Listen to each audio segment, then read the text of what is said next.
Movies in short पेश करते हैं मूवी जिसका नाम है कॉन्ग स्कल आइलैंड। यह मूवी 2017 में प्रदर्शित हुई थी और फिलहाल IMDb पे इसकी रेटिंग है 7।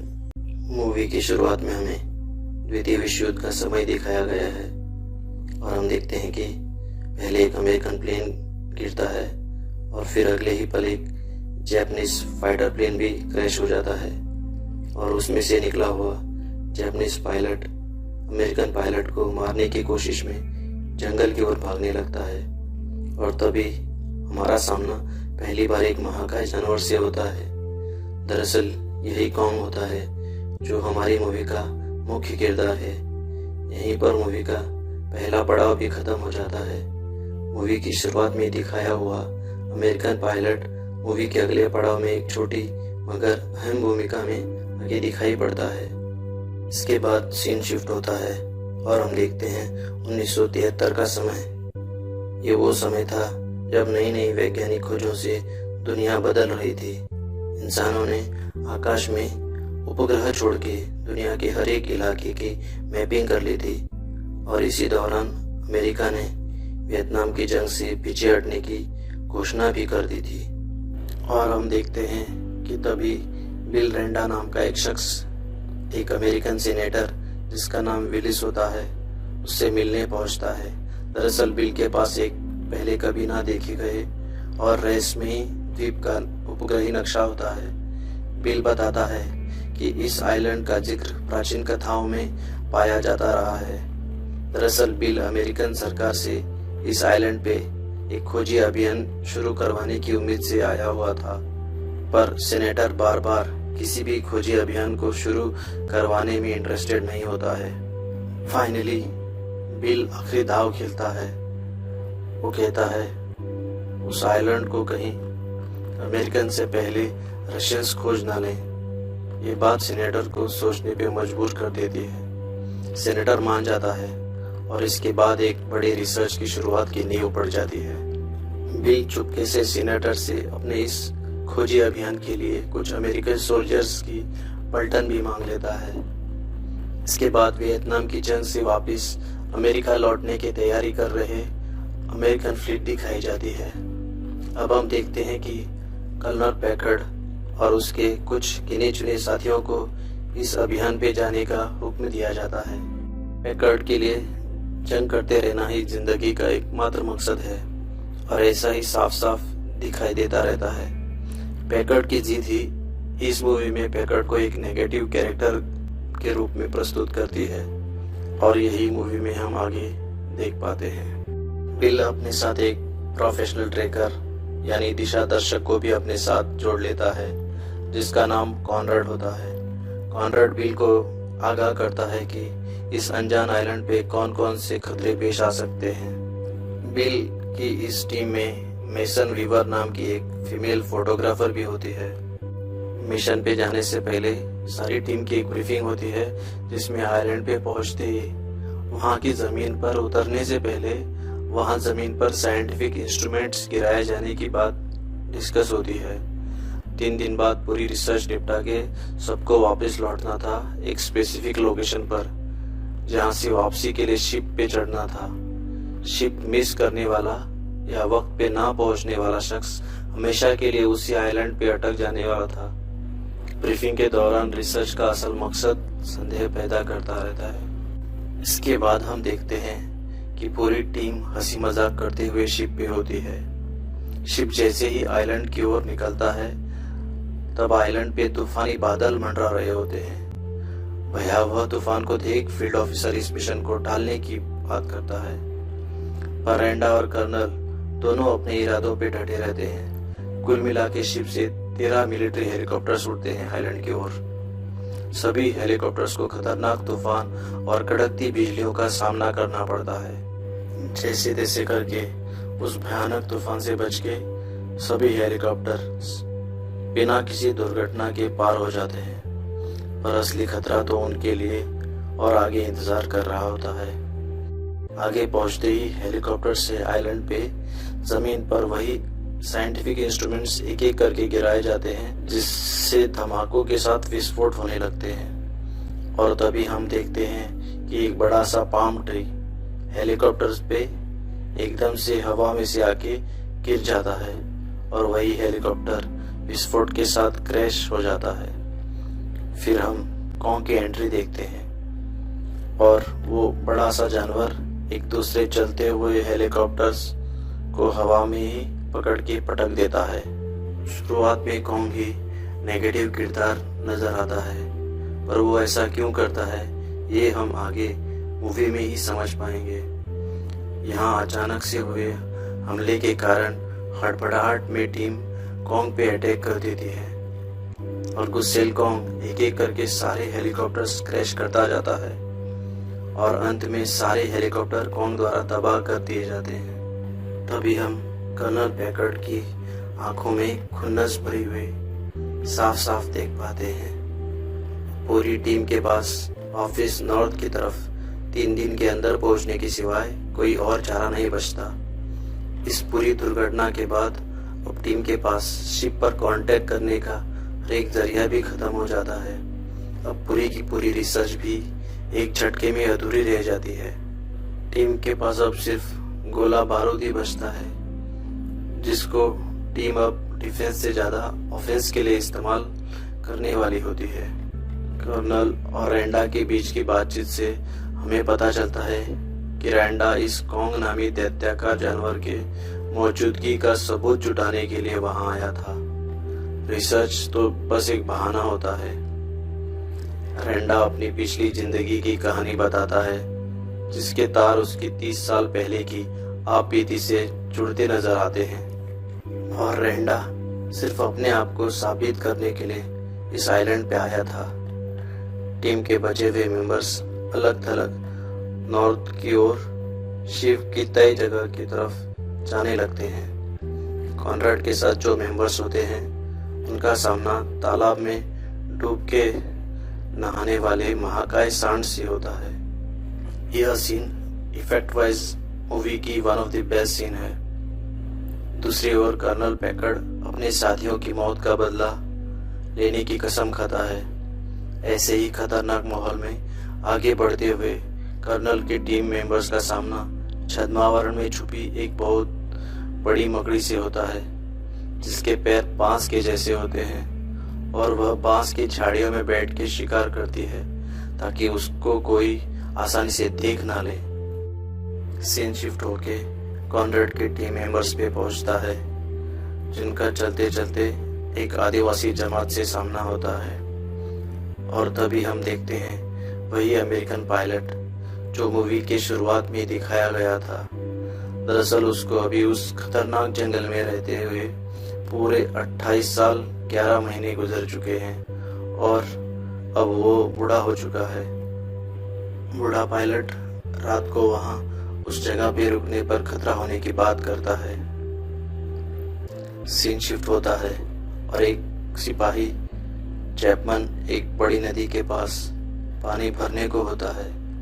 तभी वहां एकदम से कॉन्ग पहुंच जाता है और वह पानी में से एक बहुत बड़े ऑक्टोपस जैसे जानवर को मार के खा जाता है। मूवी का यह सीन भी बड़ी स्क्रीन पे देखने लायक है। आगे हम देखते हैं कि बूढ़ा अमेरिकन पायलट कॉनराड वाले टीम मेंबर्स को बताता है कि कॉन्ग से इन कबीले वालों को कोई खतरा नहीं है। दरअसल खतरा तो आइलैंड वाले प्राणियों को किसी और चीज से था। बूढ़ा पायलट टीम वालों को बताता है कि कैसे कॉन्ग इन कबीले वालों का भगवान है। कॉन्ग यहाँ का राजा है और कॉन्ग के जमीन पर बॉम्ब गिराने का रिएक्शन पूरी रिसर्च वाली टीम ने देख लिया था। बूढ़ा पायलट बताता है कि अगर यहाँ की जमीन पर कॉन्ग का राज है तो जमीन के नीचे बड़ी छपकली नुमा खोपड़े राक्षस का खौफ चलता है और कॉन्ग को गुस्सा इसी बात से आया था कि रिसर्च वाली टीम के बॉम्ब जैसे इंस्ट्रूमेंट्स के धमाके से इन भयानक छिपकलियों को जगा दिया था। कॉन्ग सिर्फ छोटी वाली छिपकली खोपड़ी राक्षसों को हैंडल कर पाता है, पर इन मुकाबले में छोटी छिपकलियों से भी एक बड़ी छिपकली राक्षस है जो अगर जाग गई तो आफत आ जाएगी। वो इतनी खतरनाक है कि उसने कॉन्ग के पूरे परिवार को ही खा लिया था।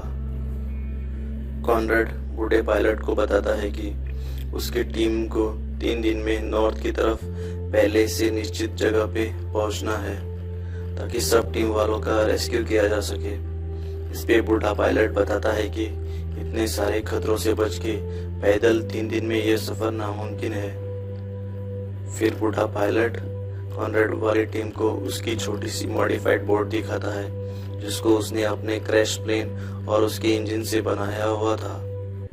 आगे हम देखते हैं कि कॉन्ग कैसे रिसर्च टीम के क्रैश्ड हेलीकॉप्टर के नीचे फंसे हुए सांड को छुड़ाता है, और तो और कॉन्ग उस लेडी फोटोग्राफर को भी नुकसान पहुंचाए बिना छोड़ देता है। यह सीन दिखाता है कि वाकई बूढ़ा पायलट सच कह रहा था कि कॉन्ग में अच्छाई मौजूद है।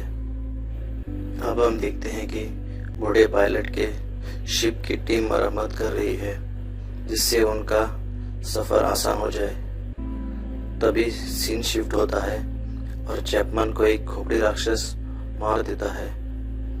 सीन दोबारा बदलता है और हम देखते हैं कि टीम मेंबर्स कॉनरेड और बूढ़े पायलट की मेहनत रंग लाती है और जैसे तैसे करके शिप का इंजन शुरू हो जाता है। कबीले वाले लोग भी इन सबको सेंड ऑफ देने पहुंच जाते हैं और फिर कॉनरेड के साथ टीम वालों का और बूढ़े पायलट का सफर शुरू हो जाता है। वहीं दूसरी तरफ से कर्नल पैकर्ड की टीम भी पैदल लगातार मीटिंग पॉइंट की तरफ बढ़ती जाती है। तभी कॉनरेड वाली टीम का और कर्नल पैकर्ड वाली टीम का वायरलेस पे कांटेक्ट हो जाता है। कर्नल वाली टीम बाद में आसमान में एक फ्लेयर फायर करती है जिससे कॉनरेड वाली टीम को कर्नल वाली टीम की लोकेशन का अंदाजा हो जाता है। तभी हम देखते हैं कि कुछ बड़े आकार के पक्षी एक टीम मेंबर को शिप से ही उठा के ले जाते हैं और हवा में उसके टुकड़े कर खा जाते हैं। आगे हम देखते हैं कि कर्नल और कॉनरेड की टीम एक दूसरे को ढूंढ लेते हैं। कर्नल पैकर्ड शिप से आगे जाने से मना करता है क्योंकि चैपमैन उसके हिसाब से अभी जिंदा था, पर हम पहले ही देख चुके हैं कि खोपड़ी राक्षस चैपमैन को मार चुका है। पर कर्नल और बाकी सभी इस बात से अनजान हैं। कर्नल पैकर्ड का इरादा चैपमैन को ढूंढने के लिए वेस्ट की तरफ जाने का होता है। बूढ़ा पायलट बताता है कि वेस्ट की तरफ खोपड़ी राक्षस होते हैं और दरअसल वहीं पश्चिम दिशा में ही चैपमैन के होने का अंदेशा था। यानी कुल मिला के वेस्ट की तरफ जाना यानी मौत को बुलावा देना था। पर अब सभी लोग कर्नल पैकर्ड के जिद के कारण चैपमैन की खोज में वेस्ट की तरफ निकल पड़ते हैं जहां खतरा उनका मुंह पसारे इंतजार कर रहा है। जैसे जैसे ये लोग आगे बढ़ते जाते हैं उनको बड़े बड़े जानवरों के कंकाल जैसी चीजें नजर आती हैं जो कि आगे आने वाली खतरे की घंटी होते हैं। बूढ़ा पायलट बताता है उनमें से कुछ कंकाल कॉन्ग के फैमिली मेंबर्स के हैं। कर्नल उसी खाई से आगे बढ़ने का फैसला करता है जो बूढ़े पायलट के हिसाब से उस आइलैंड की सबसे खतरनाक जगह होती है। इस खाई में एक फौजी सिगरेट जला के ऐसे ही फेंक देता है जिसके कारण वहां खाई में मौजूद फ्लेमेबल गैस आग पकड़ लेती है और इससे धमाका होने के कारण एक खोपड़ी राक्षस वहां धमाके की आवाज सुन के पहुंच जाता है और एक एक करके कई टीम मेंबर्स का खात्मा कर देता है। उससे पहले वो खोपड़ी राक्षस एक कंकाल उल्टी करके बाहर फेंक देता है। उस कंकाल के साथ एक टैग होता है। उस टैग से कॉनरेड पहचान लेता है कि जिस चैपमैन नाम के फौजी की तलाश में वे पश्चिम की तरफ आए थे वो दरअसल मर चुका है और उसी खोपड़ी राक्षस ने उसको खा के अब उसकी खोपड़ी उगल दी है। अब लेडी फोटोग्राफर बड़ी बहादुरी से एक सिगरेट लाइटर से धमाका करके उस खोपड़ी राक्षस का काम तमाम कर देती है।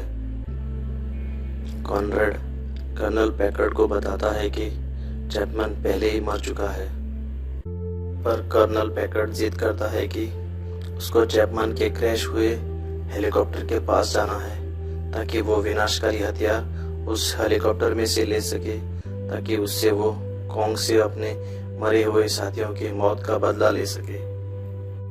कर्नल पैकर्ड सबके विरोध के बावजूद हेलीकॉप्टर के पास और भी पश्चिम की तरफ जाने के लिए अड़ जाता है। आखिर में कॉनरेड सभी सिविलियंस को लेकर शिप की तरफ खुद जाने के लिए कर्नल को मनवा लेता है। कर्नल कॉन्ग का खात्मा करने की मंशा से हेलीकॉप्टर ढूंढने अपने फौजी साथियों के साथ निकल पड़ता है। एक तरफ कॉनरेड सभी सिविलियन टीम मेंबर्स को शिप की तरफ पहुंचा के लेडी फोटोग्राफर और बूढ़े पायलट के साथ कॉन्ग की मदद करने के लिए वापस वेस्ट की तरफ निकल पड़ता है, जिस ओर कर्नल पैकर्ड और उसके फौजी साथी गए थे। दूसरी तरफ हम देखते हैं कि कर्नल पैकर्ड को चैपमैन का क्रैश्ड हेलीकॉप्टर मिल जाता है। उस हेलीकॉप्टर से कर्नल पैकर्ड और उसके साथी बॉम्ब्स और कुछ एक्सप्लोजिव लिक्विड भी ले लेते हैं, जिनसे कॉन्ग का खात्मा किया जा सके। कर्नल की टीम एक्सप्लोजिव लिक्विड एक तालाब में उड़ेल देते हैं। उनकी प्लानिंग कॉन्ग को जैसे तैसे उस तालाब में उतारने को मजबूर कर देना और फिर उस लिक्विड में आग लगा देना, ताकि उस आग में झुलस कर कॉन्ग मर जाए। इस तालाब के आसपास फौजी बम ब्लास्ट करवा देते हैं, ताकि उन धमाकों की आवाज़ सुन के कॉन्ग वहाँ आ जाए। होता भी वैसे ही है। कॉन्ग जिस तरफ से तालाब की ओर आता है, कर्नल पैकर्ड तालाब की दूसरी ओर खड़ा होता है। कर्नल पैकर्ड को खड़ा देख कॉन्ग उसकी ओर जाने के लिए तालाब में उतरता है, और तभी कर्नल तालाब में पड़े हुए एक्सप्लोजिव में आग लगा देता है, जिसके बाद कॉन्ग बुरी तरह से झुलस जाता है और बेहोश होकर गिर पड़ता है। अब कर्नल कुछ और बॉम्ब से बेहोश कॉन्ग को उड़ाने वाला ही होता है। तभी वहाँ कॉनरेड पहुँच जाता है और कर्नल का ध्यान थोड़ी देर के लिए भटकाने में कामयाब हो जाता है। और तभी हम देखते हैं कि एक पहले देखे गए खोपड़ी राक्षसों से भी बड़ा राजा खोपड़ी राक्षस जमीन के अंदर से तालाब के रास्ते से वहां पहुंच जाता है। यह वही खोपड़ी राक्षस होता है जिसकी चेतावनी बूढ़े पायलट ने पहले ही दी हुई थी। इतने में कॉन्ग भी जाग जाता है और बॉम्ब के रिमोट के साथ कर्नल पैकर्ड का भी जुर्मा बना देता है। अब राजा खोपड़ी राक्षस और कॉन्ग के बीच में घमासान शुरू हो जाती है। तभी बचे हुए सभी रिसर्च टीम वाले लोग शिप की ओर जाने के लिए दौड़ पड़ते हैं। उनके पीछे पीछे राजा खोपड़ी राक्षस भी आ जाता है, पर कॉन्ग फिर से उनके बीच में ढाल बन के पहुंच जाता है। शिप भी टीम वालों के पास पहुंच जाती है और बेहद खूंखार जंग के बाद आखिरकार कॉन्ग राजा खोपड़ी राक्षस के मुंह से जबान का लोथड़ा बाहर निकाल के राजा खोपड़ी राक्षस को हमेशा के लिए सुला देता है। मूवी का एंड एक हैप्पी नोट पे खत्म हो जाता है, जब बूढ़ा अमेरिकन पायलट अपने फैमिली यानी बीवी और लड़के से पूरे 19 साल बाद मिल पाता है और बूढ़ा पायलट आगे मजे से अपनी जिंदगी गुजारता हुआ नजर आता है। मूवी की स्टोरी लाइन भले ही छोटी सी हो, पर एक्शन पैक्ड है और एक्शन और स्पेशल इफेक्ट की भरमार है इस मूवी में। तो चलो दोस्तों, मिलते हैं किसी नई मूवी के साथ, जो हम सुनाएंगे आपको एकदम शॉर्ट में। Bye bye, see you.